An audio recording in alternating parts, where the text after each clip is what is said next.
नमस्कार साथियों, एक बार फिर से शारदा सदन ग्रुप ऑफ एजुकेशन चैनल पर आपका हार्दिक अभिनंदन है। हिंदी व्याकरण हम पढ़ रहे थे। पिछले वीडियो में हमने संधि पढ़ी थी। संधि के बारे में अच्छी तरह से हमने जाना था, समझा था। अब अगला टॉपिक हम लेकर आ रहे हैं वाक्य विचार। वाक्य विचार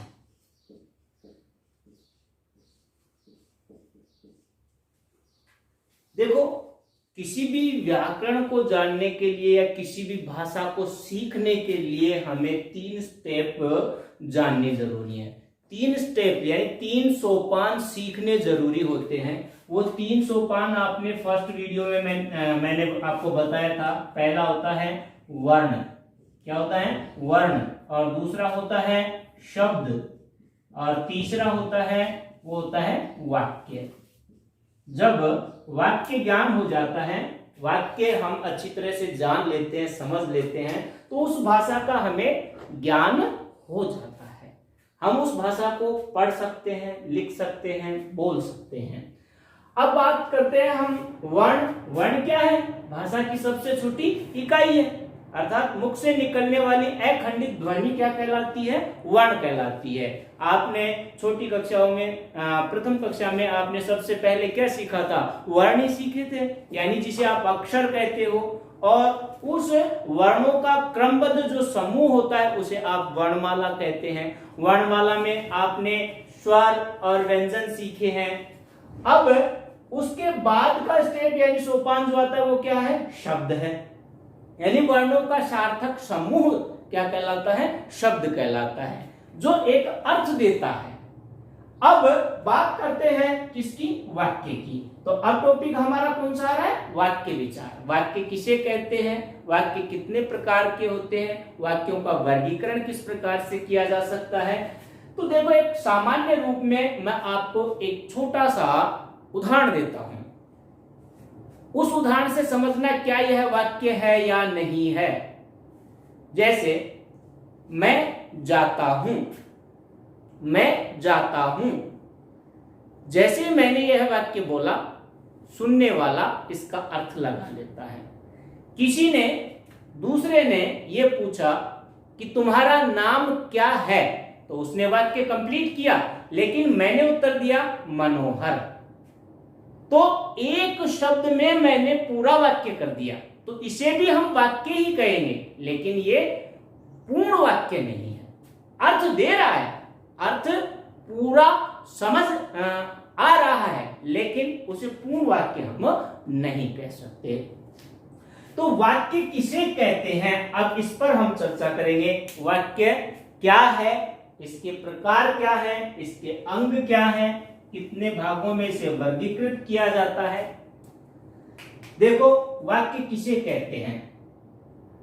शब्दों के सार्थक एवं क्रमबद्ध समूह को वाक्य कहते हैं।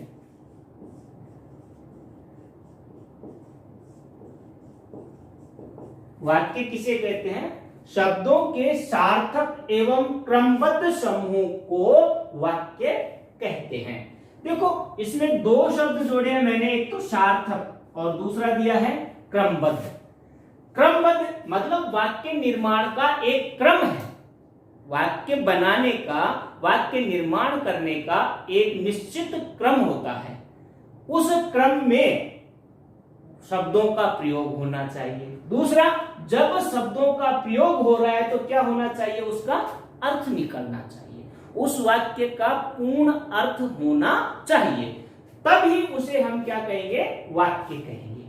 अब देखो, शब्दों का समूह यदि हमें देखना होगा तो शब्द मैंने लिख दिया महेश, गणेश,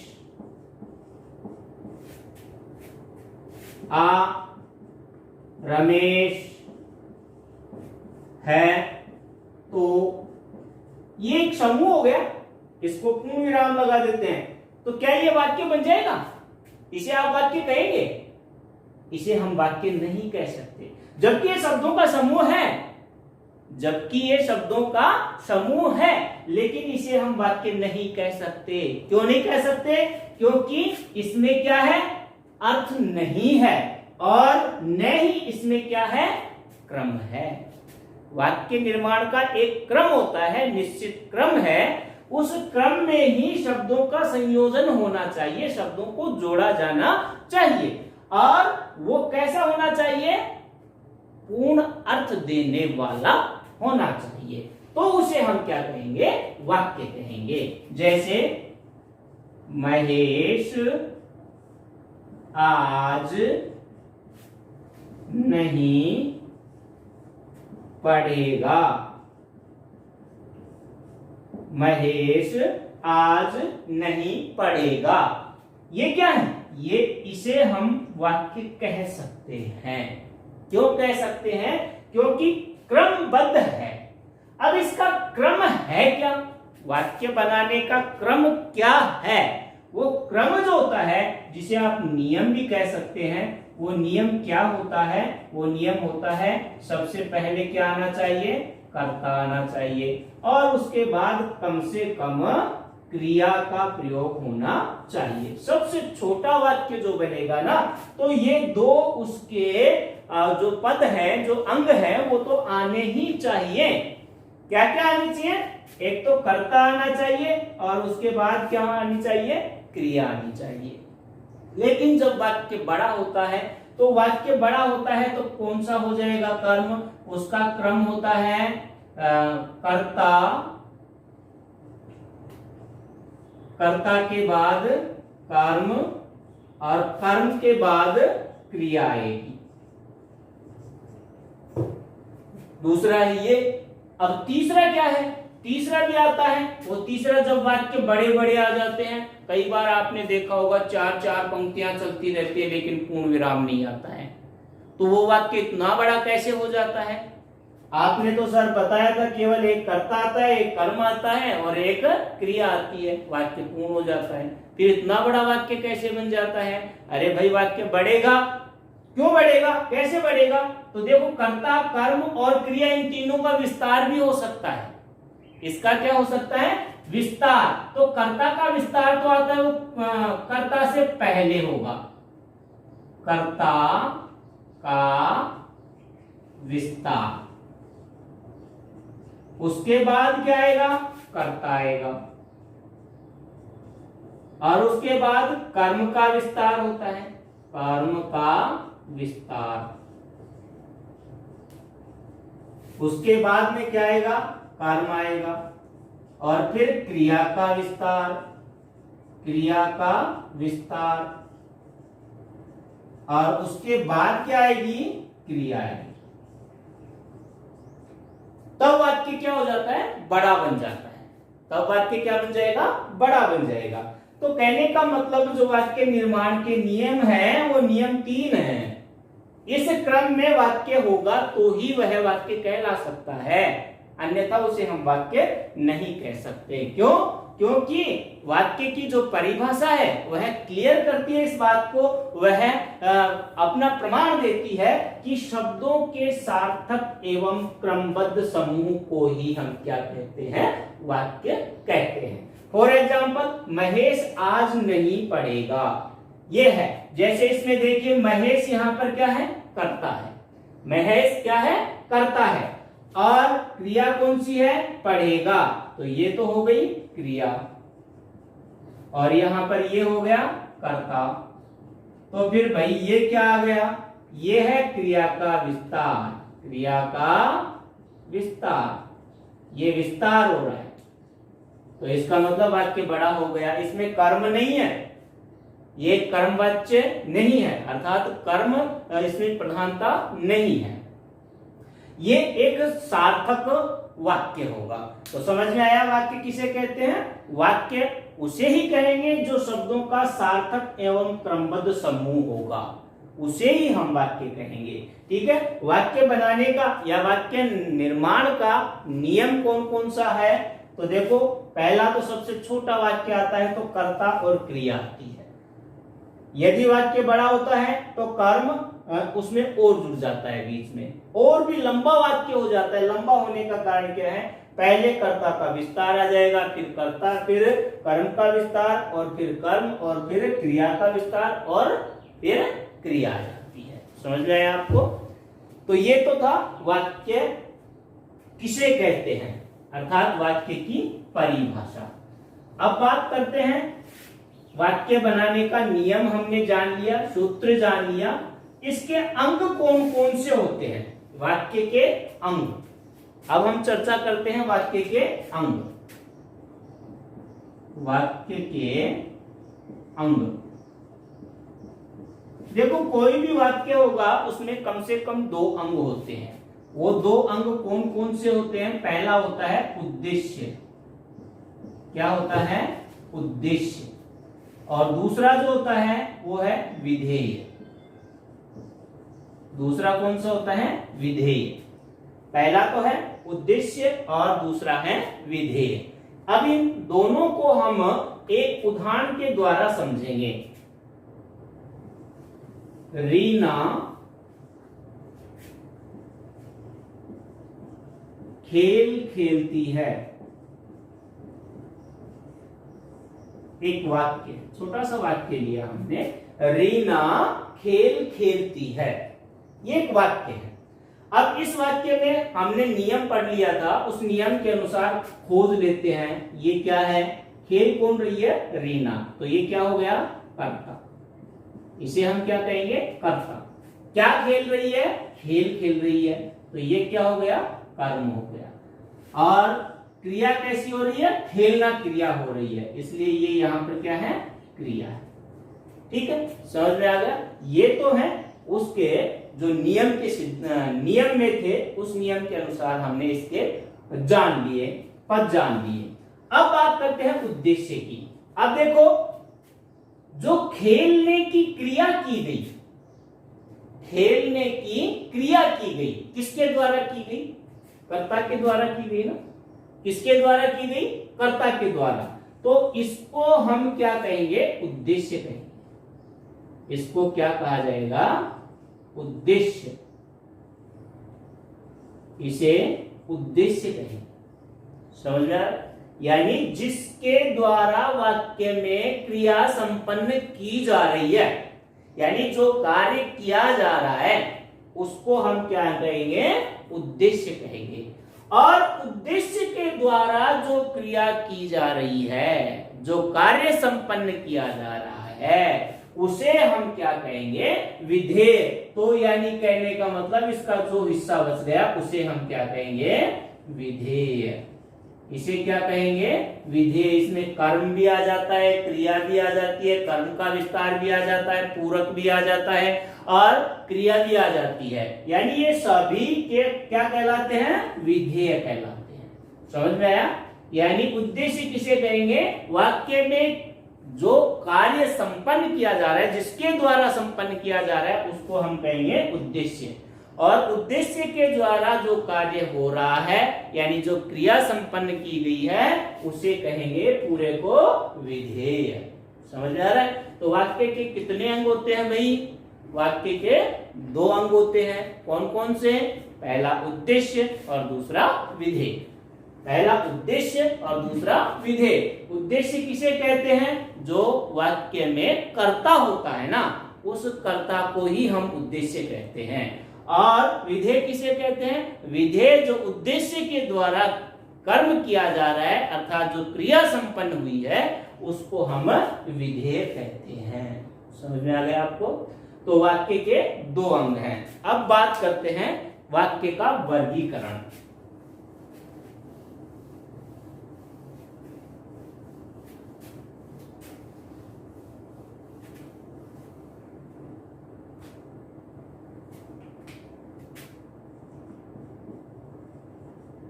वाक्य का वर्गीकरण, यानी वाक्य को किस आधार पर डिवाइड किया जा सकता है। जो वाक्य है ना, वाक्य को हम 3 आधारों पर डिवाइड कर सकते हैं, यानी बांट सकते हैं। पहला आता है, वो आता है अर्थ के आधार पर। अर्थ के आधार पर, किसके आधार पर भाई? अर्थ के आधार पर। दूसरा जो आता है वो आता है रचना के आधार पर। रचना के आधार पर, किसके आधार पर? रचना के। और तीसरा जो आता है, इसे हम क्रिया के आधार पर भी कह सकते हैं, क्रिया की दृष्टि से भी इसे कहा जाता है, दृष्टि से, या कहें वाच्य के आधार। किसके आधार पर? वाच्य के आधार पर। तो कितने भागों में इसका वर्गीकरण किया जा सकता है? वाक्य का 3 भागों में, 3 आधार पर इनका वर्गीकरण किया जा सकता है। पहला है किसके आधार पर? अर्थ के आधार पर, यानी अर्थ किस प्रकार से निकलता है, वाक्य का अर्थ किस ढंग से निकल रहा है, किस तरीके से निकल रहा है, उस आधार पर वाक्य का भेद। रचना के आधार पर, यानी इसका निर्माण कैसे होता है, वाक्य का निर्माण, निर्माण के आधार पर। रचना मतलब बनाया जाना। वाच्य के आधार पर, यानी क्रिया की प्रधानता के आधार पर। वाच्य का मतलब है क्रिया की प्रधानता के आधार पर इसका वर्गीकरण। तो देखो, अर्थ के आधार पर वाक्य होते हैं 8 प्रकार के। कितने प्रकार के होते हैं? 8 प्रकार के। रचना के आधार पर वाक्य होते हैं 3 प्रकार के, और वाच्य के आधार पर वाक्य होते हैं 3 प्रकार के। अर्थ के आधार पर 8 प्रकार के, रचना के आधार पर 3 प्रकार के, और क्रिया के दृष्टि से या वाच्य के आधार पर 3 प्रकार के। अब बात करते हैं कि वो कौन कौन से प्रकार हैं। वो प्रकार देखते हैं। 8 प्रकार में पहला आता है विधानार्थक। विधानार्थक वाक्य कौन सा आता है? विधानार्थक वाक्य। दूसरा आता है निषेधात्मक। निषेधात्मक वाक्य। तीसरा आता है संकेतात्मक। संकेतात्मक वाक्य या संकेत सूचक वाक्य। चौथा आता है संदेहात्मक। संदेहात्मक वाक्य। पांचवा आता है, वो है इच्छा सूचक। इच्छा सूचक वाक्य। और कितने हो गए? 1 2 3 4 5। छठा आता है प्रश्न बोधक। प्रश्न बोधक वाक्य। 7वां आता है आज्ञार्थक, यानी जिसमें आज्ञा होती है, आज्ञार्थक वाक्य। और 8वां होता है विस्मयादि बोधक। विस्मयादि बोधक वाक्य। इस आधार पर 8 प्रकार हो गए, यानी अर्थ के आधार पर वाक्य कितने प्रकार के हो गए? 8 प्रकार के। अब रचना के आधार पर देखते हैं तो ये 3 प्रकार के होते हैं। पहला है साधारण वाक्य। पहला कौन सा है? साधारण वाक्य। दूसरा है मिश्रित वाक्य। मिश्रित वाक्य। और तीसरा होता है, वो होता है संयुक्त वाक्य। कौन सा है? संयुक्त वाक्य। अब बात करें क्रिया के आधार पर, यानी क्रिया की दृष्टि से वाच्य के आधार पर भी 3 प्रकार के बताए मैंने आपको। पहला होता है कर्तृवाच्य। कर्तृवाच्य। दूसरा होता है कर्मवाच्य, और तीसरा होता है भाववाच्य। तो कितने प्रकार हो गए भाई? 3 प्रकार हो गए वाच्य के आधार पर। रचना के आधार पर 3 प्रकार हो गए, साधारण, मिश्रित और संयुक्त। और अर्थ के आधार पर हो गए 8 प्रकार। विधानार्थक, निषेधात्मक, संकेतात्मक, संदेहात्मक, इच्छा सूचक, प्रश्न बोधक, आज्ञार्थक और विस्मयादि बोधक। इस प्रकार से आपके कितने हो गए भेद? यदि टोटल करें तो 6 और 8 कितने हो गए? 6 और 8 14 प्रकार हो गए। देखो, इसमें सबसे ज्यादा जो महत्वपूर्ण है ना, ये है कौन सा है? रचना के आधार बहुत बार प्रश्न इसी में से पूछे जाते हैं। और यदि थोड़ा टिपिकल यानी पेपर ज्यादा हार्ड बन जाता है तो इसमें से ले लेते हैं। तो ये दो ज्यादा महत्वपूर्ण है। कौन सा? रचना के आधार पर और दूसरा वाच्य के आधार पर। ये दो ज्यादा महत्वपूर्ण है। ये तो सामान्य जानकारी के लिए होते हैं, आपको इनको भी मैं समझाऊंगा। तो 1 बाय 1 करके हम समझते हैं। सबसे पहले लेंगे अर्थ के आधार पर वाक्य के प्रकार।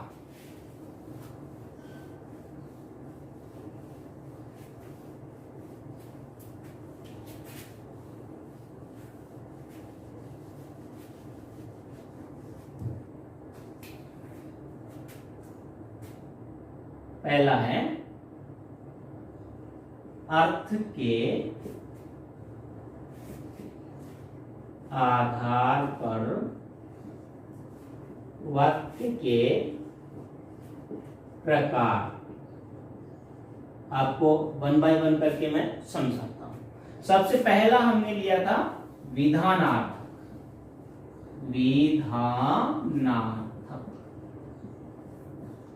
विधान के अर्थ को अभिव्यक्त करता है। देखो दो शब्द ने इसमें, एक तो विधान और दूसरा अर्थ। जो विधान को प्रकट करता है, उसके अर्थ को बताता है, वो विधानार्थक वाक्य। इसको हम सामान्य वाक्य भी कह सकते हैं। इसको क्या कहा जा सकता है? सामान्य वाक्य। अब सामान्य वाक्य से मतलब क्या है? बिल्कुल साधारण, यानी जैसे ही वाक्य बोला जाता है और उस वाक्य में जो शाब्दिक अर्थ है, वो शाब्दिक अर्थ आसानी से श्रोता को समझ में आ जाता है। यानी कहने का मतलब किसी बात का होना, वाक्य में किसी बात का होना अभिव्यक्त हो। किसका? वाक्य में किसी बात का होना अभिव्यक्त हो, तो उसे हम क्या कहेंगे? विधानार्थक या सामान्य वाक्य कहेंगे। अब देखिए फॉर एग्जाम्पल आपको मैं बताता हूं। जैसे महेश विद्यालय जाता है। कर्ता कौन है? महेश। कहां जा रहा है? विद्यालय। क्रिया कौन सी हो रही है? जाना। तो कहने का मतलब इस उद्देश्य के द्वारा इस कार्य में इस बात का होना है। किस बात का? विद्यालय जाने का। यानी किसी बात का होना अभिव्यक्त हो रहा है, तो इसे हम कह सकते हैं कि ये कौन सा वाक्य है? विधानार्थक वाक्य है। इसे हम सकारात्मक वाक्य भी कह सकते हैं। क्या कह सकते हैं? सकारात्मक वाक्य भी कह सकते हैं। यह है आपका विधानार्थक वाक्य। अब बात करें नंबर 2। दूसरा है निषेधात्मक। निषेधात्मक वाक्य। निषेधात्मक वाक्य किसे कहते हैं? बात से स्पष्ट हो रहा है भैया। मैंने आपको बहुत बार बताया है कि हर शब्द का अपना एक निश्चित अर्थ है और वह उस शब्द में ही निहित होता है। तो यहां देखिए क्या है? निषेध। निषेध का क्या अर्थ होता है? मनाही। यानी उसमें किसी कार्य की मनाही हो, यानी नकारात्मक वाक्य इसे कह सकते हैं। जैसे अरे पुस्तक मत खोलो, पुस्तक मत खोलो, तुम नहीं पढ़ते, तुम नहीं पढ़ते। नहीं मना किया जा रहा है ना, मनाही है। तुम शोर मत करो, मत क्या है? मनाही है। तो वहां पर कौन सा होगा? निषेधात्मक। यानी किसका बोध हो? वाक्य में निषेध हो, निषेध का बोध होता है, मनाही का बोध होता है वहां पर, कौन सा वाक्य होगा? निषेधात्मक। वह पढ़ने नहीं जाता है। निषेध हो रहा है, पढ़ने जाना चाहिए, लेकिन यहां पर क्या हो रहा है? नहीं जाता। तो ये जो ऐसे शब्द आ रहे हैं ना, मत, नहीं, न, ना, ये शब्द आते हैं ना, वो किसका बोध करवाते हैं? निषेध का बोध करवाते हैं। इसलिए उसे हम क्या कहेंगे? निषेधात्मक वाक्य। अरे आजा नाना, नहीं आऊंगा। क्यों? निषेध है ना। नाना, बच्चा छत पे चढ़ा है और पिताजी कहता है अरे गिर जाएगा, ना नहीं गिरूंगा। तो वहां निषेध कर रहा है, क्योंकि बच्चा तो उल्टा बोलता है हमेशा। तो वैसे ही यहां पर निषेध वाचक वाक्य शब्द आएंगे, वहां निश्चित हो जाए कि कौन सा होगा? निषेधात्मक। समझ में आ गया आपको? दूसरा। अब तीसरा,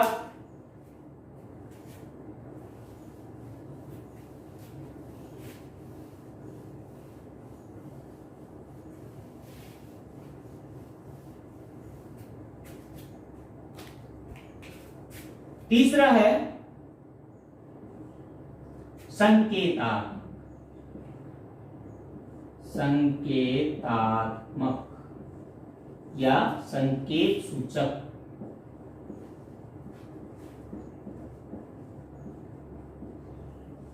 संकेत सूचक वाक्य, नाम से स्पष्ट हो रहा है, संकेत, इशारा होता है, या किसी वाक्य में क्या हो? इशारा। क्या होता है? इशारा होता है। तो आप निसंकोच वहां कह सकते हैं, क्या होगा? संकेत सूचक या संकेतात्मक वाक्य होगा। संकेतार्थक भी से कह सकते हैं। तो वह कौन सा होगा? संकेतार्थक। जैसे ये व्यक्ति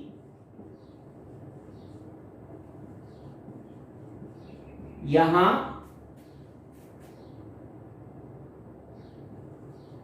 आए हैं।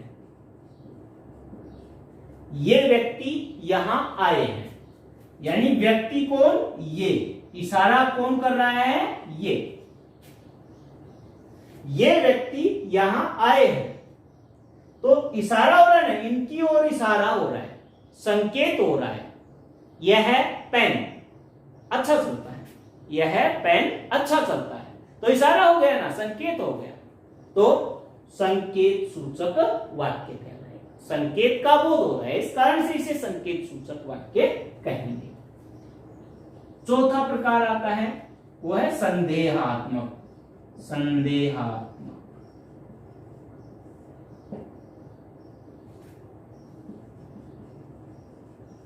नाम से स्पष्ट है। इसमें क्या होगा? शंका होगी, शंका या संदेह का बोध होगा। किसका बोध होगा? संदेह का। जिस वाक्य में संदेह का बोध होता है या शंका निहित होती है, वहां कौन सा होगा? संदेहात्मक वाक्य होगा। जैसे फॉर एग्जाम्पल, शायद मोहन कल आएगा। शायद ये जुड़ते ही क्या हो गया? संदेह आ गया। आ गया कि नहीं? संदेह कहां होता है? संदेह जहां शंका होती है, संभावना या असंभावना के बीच किम कर्तव्य विमूढ़ की स्थिति होती है। एक हिंदी का दोहा मुझे याद आ रहा है, जब द्रौपदी का चीरहरण हो रहा था, दुशासन बार बार साड़ी को खींच रहा था, लेकिन साड़ी का छोर नहीं आ रहा। तो थक गया बेचारा। थकते थकते पता है क्या कहता है? क्या कहता है? नारी बीच सारी है कि सारी बीच नारी है, कि नारी ही की नारी है, कि सारी ही की सारी है। यहां की शब्द का प्रयोग हो रहा है, ध्यान देना। नारी बीच सारी है कि सारी बीच नारी है, कि नारी ही की नारी है, कि सारी ही की सारी है। कि ये संदेह का बोध करवा रहा है। किसका बोध करवा रहा है? संदेह का बोध करवा रहा है। रात में आप चल रहे हैं, ना दिन है ना रात है, यानी सांझ का समय है। उस समय चल आप अपनी मस्ती में चल रहे हैं, आगे एक रस्सी इस प्रकार से पड़ी है जैसे सांप, यानी बल खाए हुए पड़ी है। है तो वो रस्सी, लेकिन हमारी अचानक उस पर नजर पड़ती है और वो काली रस्सी है, तो देखते ही हम क्या सोचते हैं, सांप। लेकिन वो हिल नहीं रही तो विचार आता है रस्सी है। फिर अचानक हवा चली, वो हिली नहीं, सांप है, सांप है रस्सी है, सांप है रस्सी है, सांप है रस्सी है, ऐसे सोचना संदेह है। किम कर्तव्य विमूढ़ है, यानी ये निश्चित नहीं कहा जा सकता कि वहां कौन सा है, सांप है या रस्सी है। तो वहां कौन सा होगा, संदेहात्मक, यानी शंका निहित है। समझ में आ गया होगा आपको। पांचवा देखते हैं, पांचवा कौन सा है, इच्छा सूचक। इच्छा सूचक, इच्छा यानी व्यक्ति की इच्छा, अभिलाषा अभिव्यक्त होती है, अभिलाषा। क्या अभिव्यक्त होती है, अभिलाषा अभिव्यक्त होती है, इच्छा अभिव्यक्त होती है, तो उसे हम क्या कहते हैं, उस वाक्य को इच्छा सूचक वाक्य कहते हैं। छोटा सा उदाहरण बताऊंगा, हंसना मत, क्योंकि हंसी नहीं आनी चाहिए पढ़ते समय। एक वृद्ध महिला, कौन थी, वृद्ध महिला, बस से उतर रही थी, बेचारी बिल्कुल बूढ़ी थी। तो एक युवा लड़की भी थी, उस औरत को देखकर, उस वृद्ध महिला को देखकर उसके मन में दया आई, क्योंकि गाड़ी चलने वाली थी, उसे भी उतरना था। वैसे तो फोकट में कौन आजकल मदद करता है, उसे भी उतरना था, इसलिए उसने उसका हाथ पकड़कर नीचे उतार दिया। नीचे उतारते ही वह गिरने वाली थी कि उसे पकड़कर खड़ा कर लिया, उठा लिया। तो आशीर्वाद देने लगी, क्या कहने लगी, बेटा मन तू उठाई तन राम उठाओ। क्या कहा, बेटा मन तू उठाई तन राम उठावे। अब उस लड़की को एक चढ़े और एक उतरे, गुस्सा आने लगा कि मैंने तो इसकी मदद की और मुझे भगवान उठाने के लिए कह रही है। तो कहने का मतलब वहां इच्छा थी उसकी, जैसे आशीर्वाद होता है।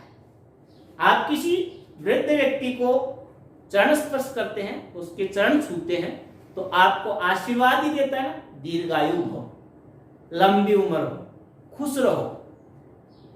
ऐसा तो नहीं कहता तू जा मर जा, कभी कहता है, कभी नहीं कहता।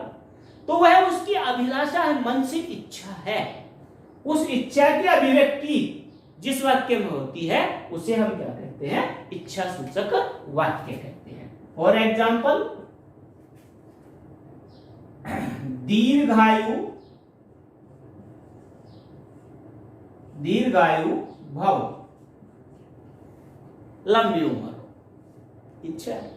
भगवान करे तुम पास हो जाओ, भगवान करे तुम कलेक्टर बन जाओ, कर्म कॉमेडी का सा और मन राजा को सो, तो हो सकेंगे, लेकिन इच्छा है, इच्छा कुछ भी हो सकती है।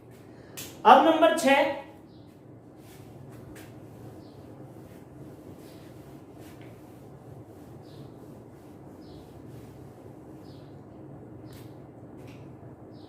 नंबर 6 पे आता है प्रश्नबोधक, प्रश्नबोधक या प्रश्नवाचक। इसमें क्या होता है, प्रश्न निहित होता है, क्वेश्चन मार्क होता है।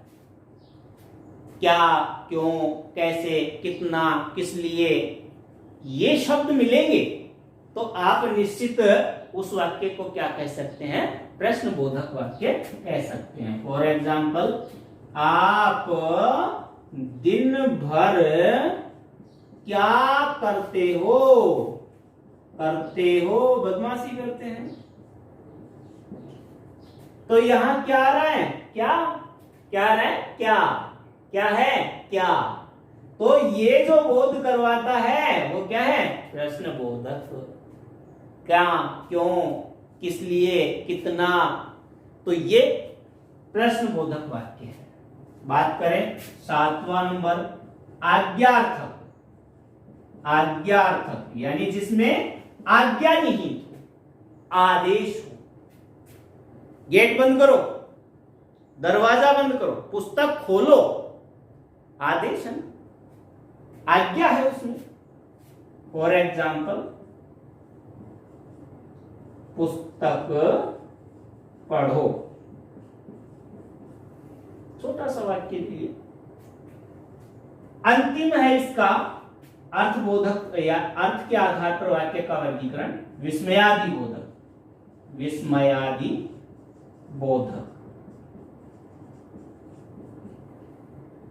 जिस वाक्य में गहरा शोक, गहरा दुख, गहरी खुशी या कहें गहरा आश्चर्य, अचंभा निहित होता है, उसका बोध होता है, तो वहां पर विस्मयादि बोधक वाक्य होता है। पहचान के लिए आपको बता दूं, पूर्ण विराम के नीचे एक टिमकी लगी मिलेगी, वहां आप निश्चिंत होकर विस्मयादि बोधक वाक्य कर सकते हैं। फॉर एग्जाम्पल, जैसे अरे क्या कर रहे हो,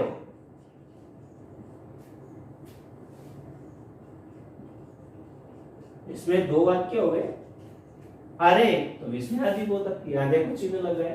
क्या कर रहे हो, तो यहां पर देखिए क्या, तो विस्मयबोधक वाक्य। समझ में आ रहा है ना आपको? ये थे अर्थ के आधार पर 8 प्रकार। आज के लिए बस इतना ही। अगले वीडियो को हम फिर लेके आएंगे और अगला भेद आपको समझाएंगे। तब तक के लिए धन्यवाद। शुभ दिन।